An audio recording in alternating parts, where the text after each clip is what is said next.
Je vais poursuivre en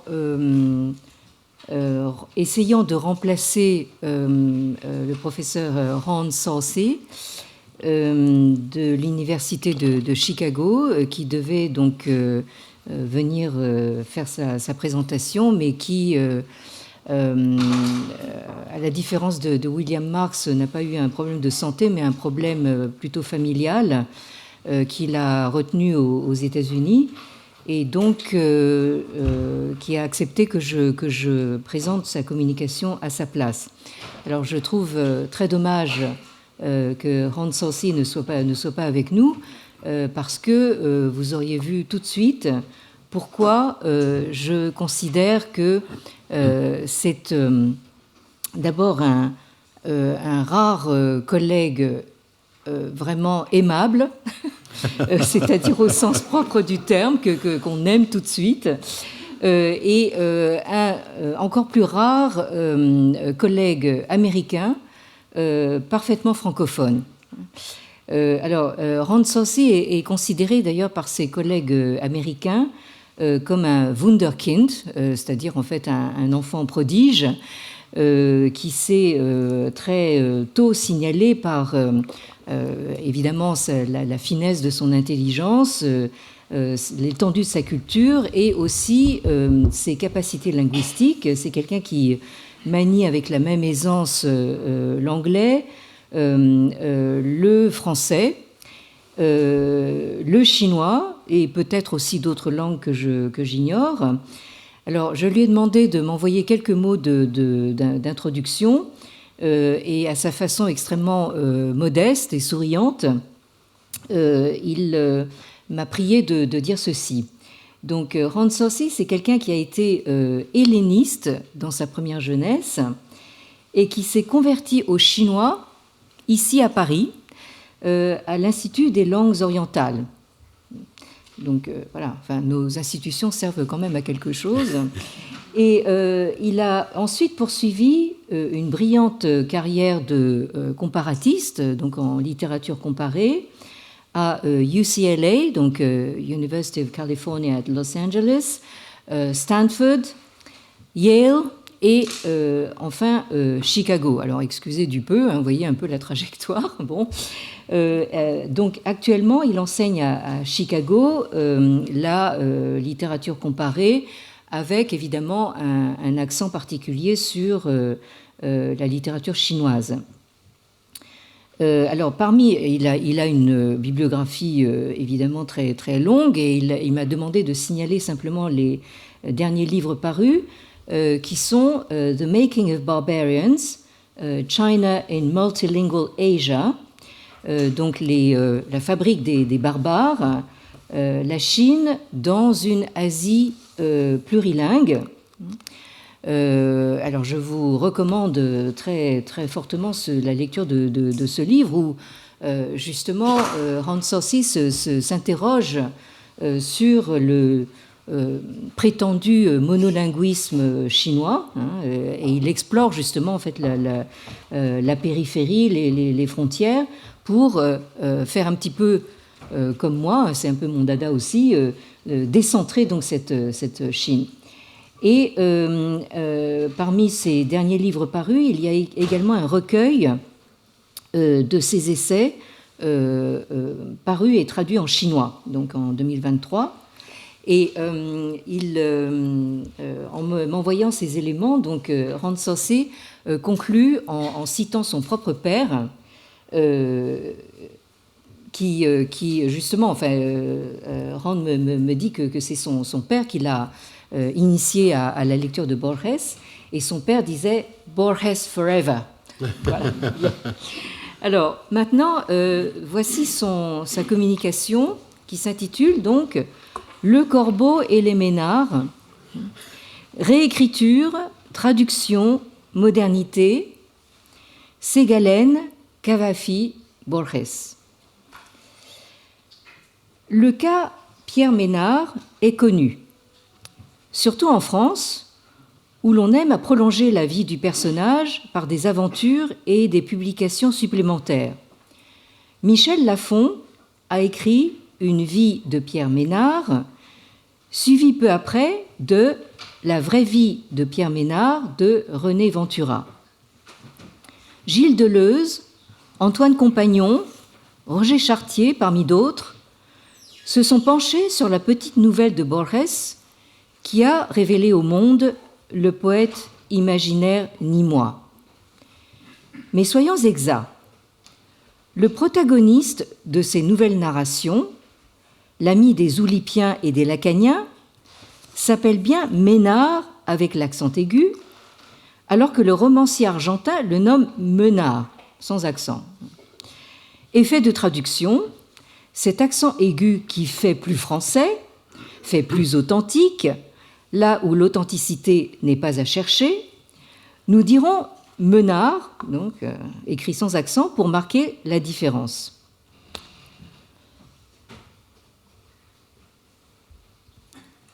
L'œuvre visible de Ménard, nous dit le narrateur, tient en quelques feuillets.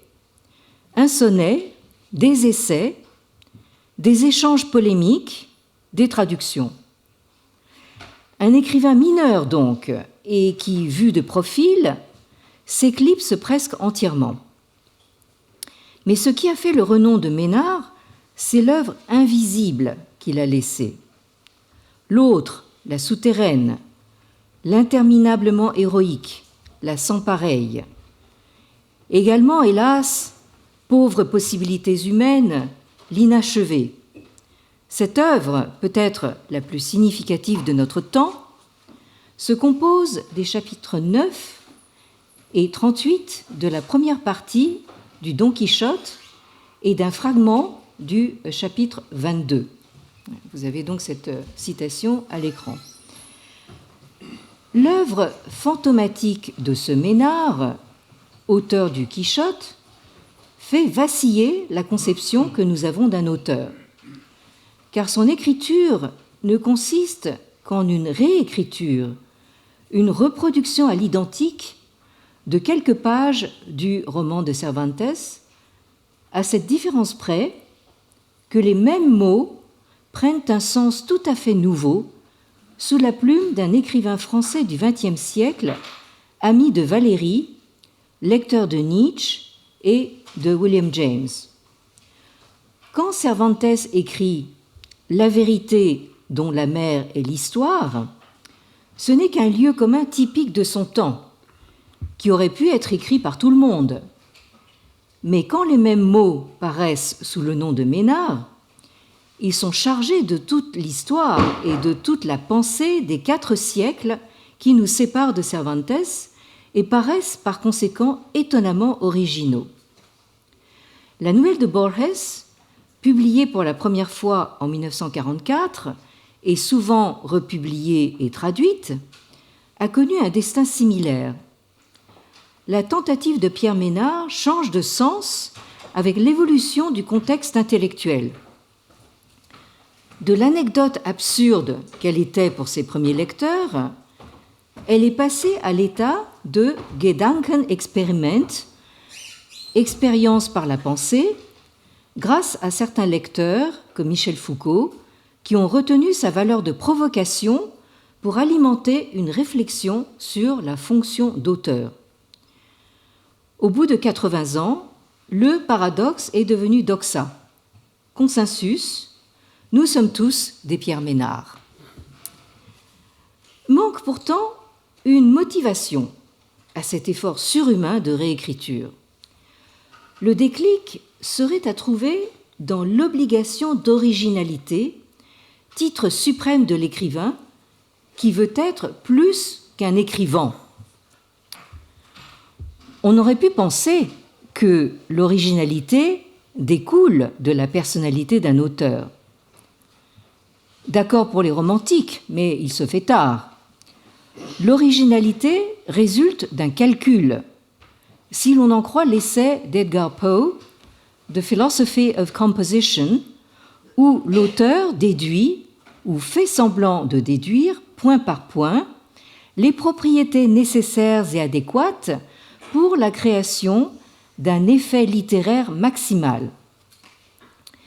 Comme Pierre Ménard, auteur du Quichotte, le corbeau de Poe appartient à la fois à la littérature et à la critique. Voilà comment Poe justifie ce poème lugubre et répétitif en tant que l'aboutissement d'une méthode. Citation donc de Poe, « Mon dessein est de démontrer qu'aucun point de la composition ne peut être attribué au hasard ou à l'intuition et que l'ouvrage a marché pas à pas vers sa solution avec la précision et la rigoureuse logique d'un problème mathématique. Ayant toujours en vue l'originalité et ayant donc fait choix d'un sujet nouveau et ensuite d'un vigoureux effet à produire, je cherche, s'il vaut mieux le mettre en lumière, par les incidents ou par le ton. Et puis, je cherche autour de moi, ou plutôt en moi-même, les combinaisons d'événements ou de tons qui peuvent être les plus propres à créer l'effet en question. À partir de quoi Poe tire les réquisites de son effet, le fameux corbeau noir, le mot « nevermore ». Lénore, la belle morte, le narrateur endeuillé, l'ameublement de la chambre et tout le bagage. À la première publication de cet essai en 1846, on a crié au canular. Mais Baudelaire, le traducteur de Poe, l'a pris parfaitement au sérieux, se faisant fort dans un projet de préface des Fleurs du Mal de pouvoir enseigner à quiconque, je cite, comment, par une série d'efforts déterminés, l'artiste peut s'élever à une originalité proportionnelle. Fin de citation. Le corbeau d'Edgar Poe n'a plus à tenir en son bec un fromage. Posé comme une tache d'encre au-dessus du buste de Pallas Athéna, il dit et redit « jamais plus, nevermore ». Ce qui a été ne reviendra nevermore. Il est fini, la porte est fermée, nous n'irons plus au bois. La littérature du passé, idem. Le corbeau de Poe annonce la modernité comme fatalité. C'est nevermore parce que tout a été dit, que ce soit par Homère, par Balzac ou par Hugo, et il continuera à être dit, je suppose, par Théodore de Banville, le comte de Lille et d'autres écrivains de second ordre. En 1850, pour créer quelque chose d'original, il ne suffit plus d'avoir du langage et des idées, car les mots comme les idées sont déjà usés jusqu'à la corde. Pour faire face à cet épuisement, il faudra inventer non seulement l'œuvre, mais la méthode qui la produira. Dans le cas de Mesnard, la méthode éclipse l'œuvre. Rien qui lui soit propre ne se remarque sur la page, et c'est l'absence d'originalité apparente qui prouve son originalité. Borges a, je crois, senti l'appel du corbeau. Profondément. Nous retrouvons chez Mesnard, je parle maintenant de l'œuvre visible, quelques-unes des obsessions de son créateur. Mesnard, dit-on, a laissé une monographie sur les affinités reliant Descartes, Leibniz et John Wilkins. On connaît l'essai de Borges sur la langue analytique de John Wilkins, une autre sur le grand art de Ramon Llull, encore une autre sur la Caracteristica Universalis de Leibniz, la traduction d'un traité espagnol sur le jeu d'échecs, des productions de l'esprit qui ont en commun de multiplier les données finies du langage ou de la réalité en recombinant à l'infini leurs éléments.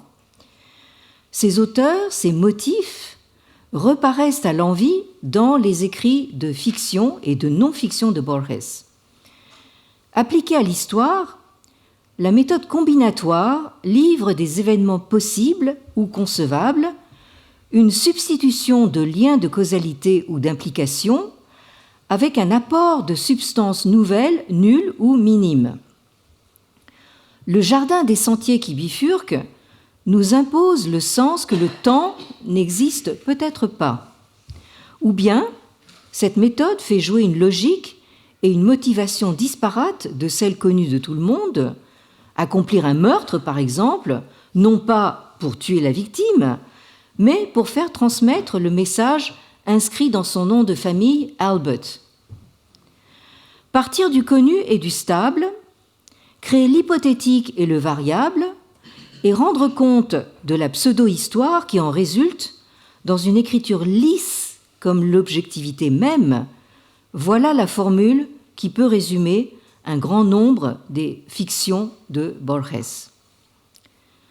Ménard ne fait rien d'autre, mais le fait avec une économie de moyens admirable. Création de différences inframinces, dirait Duchamp. Écriture non pas à lire, mais à saisir par le concept. Mais l'avant-garde et le dadaïsme n'ont qu'une ressemblance accidentelle avec l'œuvre invisible de Ménard. Élargissons cette famille de ceux qu'on peut appeler les archéomodernistes. Les écrivains qui ont senti avec le plus d'acuité ce dilemme du moderne, le désir du nouveau jumelé à la conscience que tout a été dit, appartiennent à la secte des Docti Poetae. Connaissant leurs classiques, ils désespèrent de jamais les égaler. Ces doctes poètes du modernisme voilé font comme Ménard du neuf avec le vieux, en réécrivant des documents du passé pour leur inculquer le petit grain de différence qui montre bien les zones de non-déterminisme de l'histoire événementielle. Voici Victor Ségalen, retravaillant à sa guise un fragment littéraire de la Chine antique. Donc, citation de Hommage à la raison, datée de 1914. Qi guo wu shi zhang, qi min wu shi yu. Ce qui veut dire État sans maître ni supérieur, peuple sans penchant ni désir. J'enviais la raison des hommes, qu'ils proclament peu faillible, et pour en mesurer le bout, j'ai proposé le dragon a tous les pouvoirs. En même temps, il est long et court, 2 et 1, absent et ici, et j'attendais un grand rire parmi les hommes, mais ils ont cru. J'ai décidé que tous les hommes sont d'un prix équivalent et d'une ardeur égale, inestimable. Ils ont dit oui. J'ai fait alors afficher par tout l'Empire que celui-ci n'existait plus et que le peuple, désormais souverain, avait à paître lui-même les marques de gloire abolies, reprenant au chiffre 1. Ils sont repartis de 0. Alors, rendant grâce à leur confiance et service à leur crédulité, j'ai promulgué « Honorer les hommes dans l'homme et le reste en sa diversité ». Et c'est alors qu'ils m'ont qualifié de rêveur, de traître, de régent dépossédé par le ciel de sa vertu et de son trône. Ségalen part d'une citation du philosophe taoïste Liezi, qui raconte que le souverain légendaire Huangdi, l'empereur jaune, étant insatisfait de sa manière de gouverner le monde, une administration pourtant parfaite selon les documents traditionnels, il s'était retiré du trône pendant 3 mois, s'abstenant de toute activité afin de trouver de meilleurs principes. Une nuit, en rêve, il était transporté dans une utopie où, comme dit l'Exergue, l'État ne comportait ni maître ni supérieur et tout s'accomplissait de soi. Le peuple n'avait pas de désir et tout s'accomplissait de soi. Qi guo wu shi zhang, zi ran er yi. Qi min wu shi yu, zi ran er yi. Dans le texte chinois, l'empereur jaune a pris conscience de la valeur du non-agir. Une vérité, dit-il à ses ministres, que j'ai maintenant en moi et que je ne peux pas vous transmettre. 正得之矣，而不能以告若矣。Ségalène réécrit l'épisode à la première personne, mais cette fois, l'empereur jaune ne garde pas sa vérité pour lui, il la promulgue. S'ensuit un événement qui ne s'est jamais produit au long de l'histoire de la Chine dynastique, un empereur anarchiste, une cosmologie volontiers paradoxale, une communauté fondée sur l'égalité universelle. Dans ce bref récit, le peuple, soumis comme toujours à l'autorité, accepte le nouvel ordre des choses jusqu'à ce que les implications en deviennent claires. Que les marques de statut et les fonctions hiérarchiques soient abolies passe encore. Le peuple est prêt à repartir de zéro, n'ayant peut-être jamais connu beaucoup plus que ce zéro. Mais statuer que les hommes égaux en droit doivent aller chercher l'égalité et la diversité au-dedans d'eux-mêmes, voilà qui serait contraire à la volonté du ciel, qu'on ne peut pas imaginer comme égalitaire. Un ciel horizontal, ce serait la négation de toute distinction du haut et du bas, autant dire la fin du monde. Le peuple s'élève contre ce roi hérétique. À la faveur d'un rêve transposé dans l'action, nous avons entrevu la possibilité d'un souverain qui aurait gouverné non par la force et l'autorité, disons en gros par les moyens du légisme et du confucianisme, mais par la marche naturelle des choses. Rêve collectif des philosophes chinois, jamais mis à l'épreuve. Combiner le neuf et le vieux, du radicalement neuf et des doctrines qui remontent à plus de 2000 ans, voilà la manière dont Ségalène compose ses stèles. La gravure imaginée sur pierre confère la monumentalité du réel à ces torsions du canon historique. Pour Constantin Cavafy également, la pierre dénote à la fois l'inertie de l'histoire établie et sa labilité. Dans une ville d'Asie mineure, poème de 1926, nous communiquent les bavardages entre collègues dans un atelier de gravure sur pierre, peu après la bataille navale qui opposa en 31 avant notre ère Octave, le futur César Auguste, et son rival Marc-Antoine. Donc, ce poème, rendu dans la traduction de Hans Saussé lui-même, qui dit qu'il n'a pas réussi à retrouver celle de Marguerite Yourcenar, qui, dit-il, aurait été certainement supérieure à la sienne, mais enfin, voilà. Traduction donc de Hans Saussé. Les nouvelles quant à la bataille navale d'Actium étaient inattendues, c'est sûr. Mais il n'y a pas besoin de composer d'inscriptions nouvelles. Changer le nom, ça suffira. Donc, là où dans les dernières lignes on a « ayant libéré le peuple romain du funeste Octave », cette imitation parodique de César, nous mettrons « ayant libéré le peuple romain du funeste Antoine ». Le morceau y rentre parfaitement. Donc là, vous avez la discussion entre les graveurs de pierre. Bon, je change le texte. Au vainqueur, au héros glorieux, à l'incomparable par ses faits d'armes, à l'homme d'État admirable par ses grandes actions, à l'objet des prières ferventes du peuple, à Marc-Antoine dont nous saluons le triomphe, là, comme nous disions, on changera à César que nous considérons le don le plus précieux de Zeus, etc., etc. Ça tient dedans, c'est splendide. Donc, dans l'atelier où l'on fabrique les réputations, les noms se remplacent à volonté. Il suffit que le nombre de lettres soit équivalent, peu importe leur signification. Beau reproche à adresser à ces grands hommes qui, dit-on, font l'histoire. Le graveur connaît l'histoire au niveau du signifiant. C'est l'écrivain au sens le plus matériel qui soit, et son intervention minimale consiste à réécrire. 2000 ans plus tard, c'est au tour de Cavafy de réécrire la scène de cette écriture aux connotations atomistes, comme chez Épicure, les corps ne sont que des amas de particules, et cynique, on écrira ce qui est à écrire suivant les consignes. Le poète ménardien, qui bricole son modernisme à partir de données antiques, arrive, en faisant bouger les minimes parties, à faire chanceler les grandes constructions historiques. Et la Chine dans tout cela.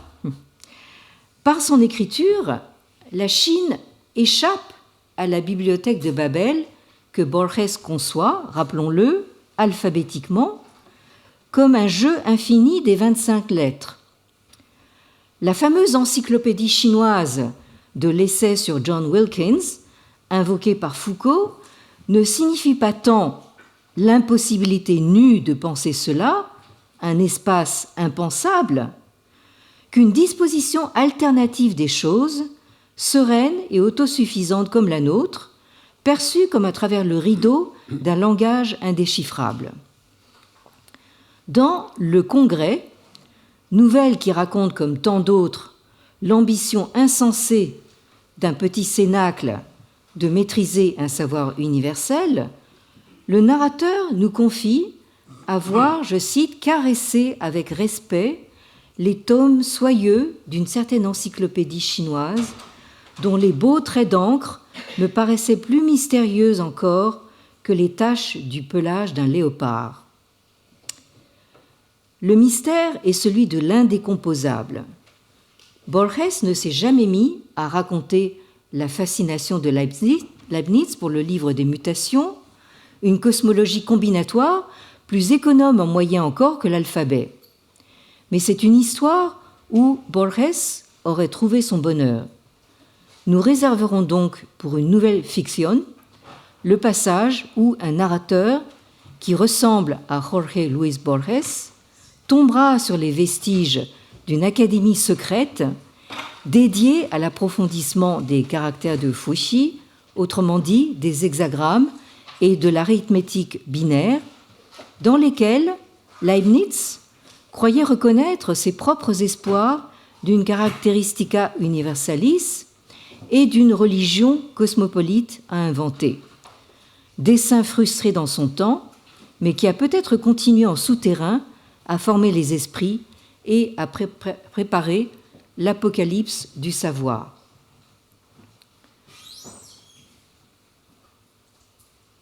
La présentation se termine sur une citation de Borges dans La loterie de Babylone. La compagnie, avec une modestie divine, se tient à l'écart de toute publicité. Ses agents, bien sûr, sont secrets. Les ordres qu'elle émet, peut-être sans interruption, ne diffèrent en rien de ceux propagés par des imposteurs. Et si de nobis fabula narretur. Je termine sur cette question. Voilà.